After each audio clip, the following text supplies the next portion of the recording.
The great and powerful Tom Lee just gave us an amazing update on what he believes for the S&P 500. And guys, you will not believe the price target that you're about to see. I want to show you guys exactly what Tom Lee said from his own words. And then after that, I also want to talk about the new BMNR update and where they're standing currently. Even at the April lows, just to be clear, our S&P year-end target was 6,600. So we were still expecting explosive recovery in markets.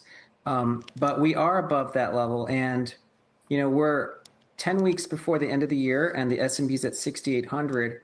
I think it's still a base case then for people to say that in just a typical year, the S&P should gain another 4%.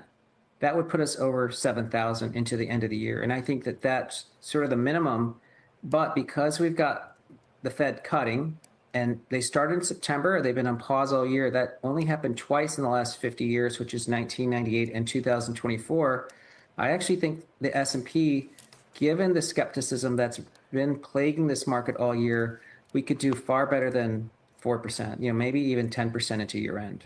I mean, that's pretty bullish. So 4% to 10% is sort of the range that he's expecting for the next 2 months on the entire US stock market, essentially, the S&P 500. He did say if we do get a US trade deal, this is going to help further his conviction. Well, we ended up seeing that on Sunday.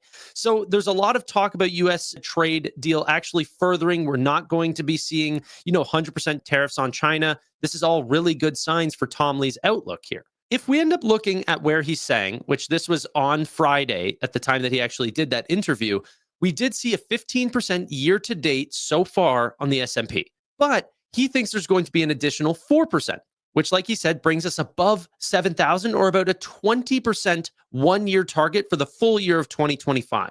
Which, by the way, as of the time we're recording this video, the S&P 500 is even having an amazing day, nearly up 1 full percent, or about 16% year to date on October 27th.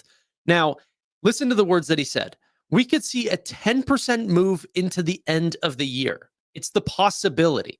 If we end up looking, there's a 97.8% chance of a rate cut, which was one of the other catalysts that he believes will take us even higher, which he said had only happened twice in the last 50 years. There's a 97.8% chance that this happens, and we'll know by Wednesday. If this ends up happening, we could see the S&P 500, if he believes there's a 10% more of a move, we could see $7,470 in the S&P 500, or a 27% move.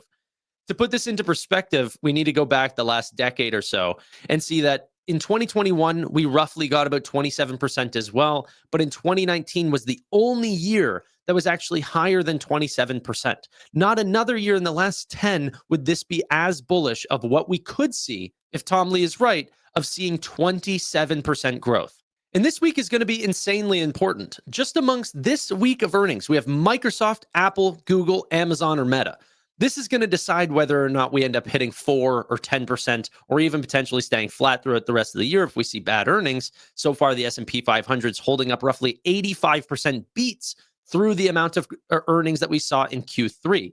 So there's a high likelihood that a lot of them will actually post very good earnings. But out of these 5 companies, there's 500 companies in the entire S&P, but those 5 companies make up for 24.6% of the entire S&P. That's how important Microsoft, Apple, Meta, Amazon, and the Googles are. Google actually being one of the highest here, 3rd place, but split across 2 different companies, Google and then their Class C shares as well. So this week is insanely important. Rate cuts, trade deals, and the largest earnings that we're going to see across any of the other weeks. But Tom Lee isn't done. Let's hear some of his thoughts on the cryptocurrency market. Okay, so where does crypto fit in, especially when you're looking at how those currencies are moving versus what's happening with tariff concerns, global trade concerns, et cetera? Crypto had a huge deleveraging event on October 10th, and part of that was triggered by the escalating tensions with U.S. and China on tariffs and trade. And that was the biggest liquidation event in 5 years for crypto. So there is still those ripple effects, 2 weeks later that are plaguing the crypto market. But I think we're almost through that, because a measure like something called open interest for both Ethereum and Bitcoin are at record lows. at a time when the technicals for both Bitcoin and Ethereum are flipping positive. So I think you're going to see a crypto rally into the end of the year. And it really does help to see JP Morgan say they're open to the idea of using crypto as collateral.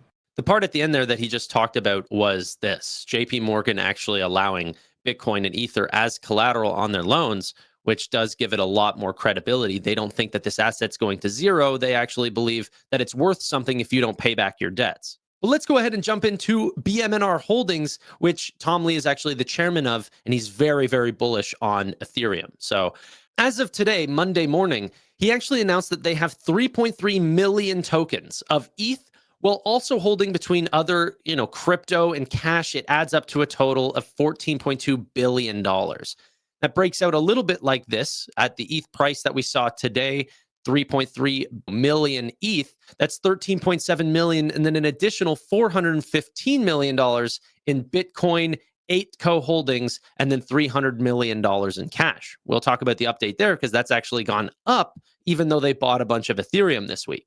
The progress in trade talks between US and China is positive for Ethereum and crypto broadly. While the fundamentals of Ethereum and crypto are not correlated to equities, Fundstrat's work has shown that in the past 15 years, Ethereum and crypto perform better when equities rise, meaning crypto is correlated to risk-on assets via the associated leverage channel. We increased our cash position to $305 million, up from $219 million, while also acquiring 77,000 ETH tokens over the past week, pushing our ETH tokens to 3.3 million, or 2.8% of the total ETH supply. But let's continue here. So last week, we ended up seeing at a price of around $3,800 per ETH that they were at $12.2 or $12.3 billion. This week, we're already at $13.7 billion because not only did they add 77 ETH, but that price had also seen quite the acceleration week over week. Whenever looking at BMNR, though, the price has not accelerated as fast as their holdings have, meaning although the stock is up 4% as of the time of recording this video, their MNAV is now at 1.09 times, with Bitcoin and cash and all of those extra investments being at 1.06 MNAV, or market to net asset value. Okay, so just the price of what everything is at the time of recording. They increased their cash position by $86 million while also acquiring Ethereum, let's say roughly at $3,900, which is sort of the average of the last week. That means they spent $301 million total. In order to spend $300 million while also increasing your cash position with no underlying business just yet, staking isn't around, that means that they had to raise $387 million. On the last assumed 310 million shares, that means they probably added about 7.6 million new shares. We're looking at about 317.2 million assumed shares, but we'll know exactly on Wednesday, whenever they actually report earnings, we get to see their full share count. But going off this assumed amount of shares, what we end up seeing is that their net asset value per share is roughly sitting at $43.24, which is actually an increase week over week, meaning that as Ethereum is actually climbing, it means that BMNR is worth a lot more in today's prices. Let's wrap this up with what Tom Lee had to say even more about Bitcoin and Ethereum in general. On the exchange, where you talked about the fact that cryptocurrencies tend to be early indicators of where stocks are directionally headed, as well as indicators of liquidity in the broader market. So given what we are seeing in Bitcoin, and as that relates to the S&P 500 and arguably what we're seeing in Ethereum and what that says about the Russell 2000, I want to get your thoughts. Yeah, I mean, I think it's sending a pretty bullish signal. Part of it is it's a counterfactual statement, but crypto had the biggest liquidation event, deleveraging event in history. I mean, the number is probably multiples of what happened during FTX, and Bitcoin ends up down 3 or 4%.